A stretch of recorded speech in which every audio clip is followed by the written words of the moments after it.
आज हम पढ़ेंगे आइंस्टीन का प्रकाश विद्युत समीकरण। BSc part 3 paper first physics का क्वांटम यांत्रिकी एवं स्पेक्ट्रोस्कोपी, उसका टॉपिक है ये आइंस्टीन्स फोटोइलेक्ट्रिक इक्वेशन। हम प्रकाश विद्युत प्रभाव पढ़ चुके हैं, कल हमने कार्यफलन भी पढ़ा था। अब आगे आइंस्टीन का जो प्रकाश विद्युत समीकरण है वो देखते हैं किस तरह से समीकरण आती है। एग्जाम में केवल इक्वेशन लिखने के लिए भी शॉर्ट क्वेश्चन पूछा जा सकता है और न्यूमेरिकल भी आते हैं। तो यदि h न्यू ऊर्जा के फोटोन वाला कोई प्रकाश, यहाँ पे h प्लांक नियतांक है जिसका मान आप जानते हैं 6.6 इंटू 10⁻⁻34 जूल इंटू सेकेंड होता है, और न्यू प्रकाश की आवृत्ति है। तो इस तरह से जो फोटोन है उसकी ऊर्जा h न्यू दी गई थी, इसलिए यहाँ ये लिख रहा है यदि h न्यू ऊर्जा के फोटोन वाला कोई प्रकाश धातु पृष्ठ पर आपतित होता है तथा प्रत्येक फोटोन धातु पृष्ठ के किसी एक इलेक्ट्रॉन द्वारा अवशोषित होता है, तब फोटोन को h न्यू ऊर्जा में से फाई h न्यू 0 अंश कार्यफलन के रूप में काम आता है। कल हमने पढ़ा था कार्यफलन फाई होता है, और जो न्यूनतम ऊर्जा धातु की पृष्ठ से उसको बाहर निकालने के लिए होती है उसको कार्यफलन कहते हैं। उसको h न्यू 0 के बराबर मान लें। h प्लांक नियतांक है तो न्यू 0 यहाँ पे हम निकाल सकते हैं और वो दहलीय आवृत्ति होती है, यानी वह न्यूनतम आवृत्ति का फोटोन जिससे धातु की पृष्ठ से इलेक्ट्रॉन बाहर आ सके उसको हम दहलीय आवृत्ति कहते हैं।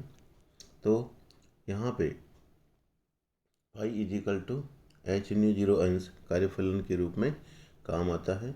जो भी फोटोन की ऊर्जा है h न्यू, उसमें से h न्यू 0 किस में काम आ गई, उसको बाहर निकलने के बाद जो बची है वो ऊर्जा उसकी गतिज ऊर्जा के रूप में काम में आ जाती है। तो ये वापस पढ़ता हूँ, आपको समझ में आ जाएगा। यदि h न्यू ऊर्जा के फोटोन वाला कोई प्रकाश धातु पृष्ठ पर आपतित होता है तथा प्रत्येक फोटोन धातु पृष्ठ के किसी एक इलेक्ट्रॉन द्वारा अवशोषित होता है, तब फोटोन की h न्यू ऊर्जा में से h न्यू 0 अंश कार्यफलन के रूप में काम आती है, और ऊर्जा का शेष बचा भाग अर्थात h nu minus phi electron की गतिज ऊर्जा के रूप में प्राप्त होता है। अतः ऊर्जा संरक्षण के नियम से h न्यू माइनस 5 क्या होना चाहिए, k फॉर काइनेटिक एनर्जी यानी गतिज ऊर्जा, और उसका भी अधिकतम मान, इसलिए सबस्क्रिप्ट में मैक्सिमम लिख दिया है, मैक्स फॉर मैक्सिमम। तो k maximum kinetic energy of maximum kinetic energy of free electron जो कि धातु की स्पर्श से बाहर आएगा। और हम जानते हैं गतिज ऊर्जा का सूत्र क्या होता है, हाफ mv²। तो यहाँ पे मास तो कांस्टेंट है, v मैक्सिमम हो जाएगा, इसलिए इस सूत्र में लिखा है k maximum equal to half mv maximum square equal to h nu minus 5। m electron का द्रव्यमान है जिसको हम जानते हैं कितना होता है 9.1 इंटू 10⁻31 किलोग्राम। तो ये कुछ कांस्टेंट है जो एग्ज़ाम में आपको नहीं दिए जाते, ये मान के चलते हैं कि आप सीनियर हो गए हैं और आपको इनका द्रव्यमान का मान पता होना चाहिए। न्यू मैक्सिमम फोटो इलेक्ट्रॉन का अधिकतम वेग है, के मैक्सिमम अधिकतम गतिज ऊर्जा है तथा फाई धातु का कार्यफलन है, h न्यू आपतित फोटोनों की ऊर्जा है। क्योंकि उपरोक्त जो समीकरण है उसमें phi is equal to h nu 0 जो कि दहलीय आवृत्ति के बराबर है उसको हम रख देंगे, तो h न्यू माइनस फाई 0 क्या हो जाएगा, h nu minus h 0 new 0 हो जाएगा। और इस तरह से आइंस्टीन का प्रकाश विद्युत समीकरण है उसमें हम जानते हैं आप एम वी मैक्सिमम स्क्वायर यानी उसकी जो गतिज ऊर्जा है वो स्टॉपिंग पोटेंशियल वोल्ट EV0, जिसको हम निरोधी विभव कहते हैं V0 को, उससे उसकी अधिकतम ऊर्जा का मान हम निकाल सकते हैं। तो हाफ mv मैक्सिमम स्क्वायर की जगह हम क्या लिखेंगे, EV0। V0 स्टॉपिंग पोटेंशियल हम पढ़ चुके हैं, विरोधी विभव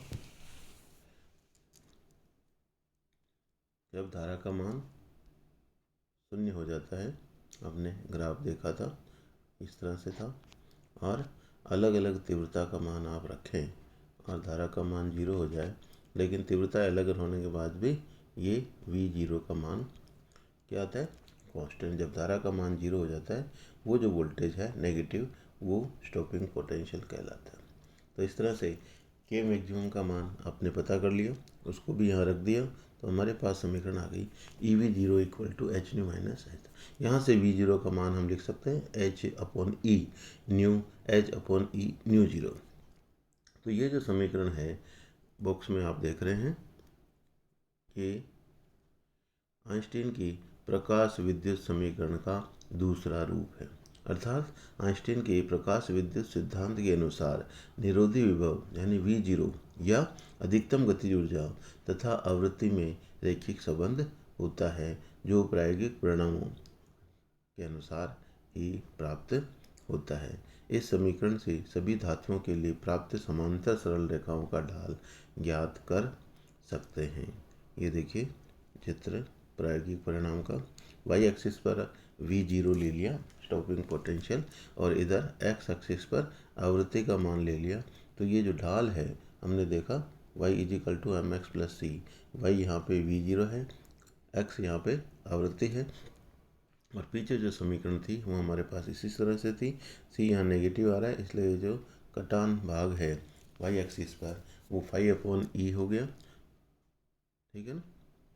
और ढाल यहाँ पे हम ज्ञात करके H/E के बराबर होगा। m की तुलना हम करें तो H/E का मान हम निकाल सकते हैं, तथा धातु कार्यफलन y अक्ष पर काटा गया भाग वो 5/E ज्ञात कर सकते हैं।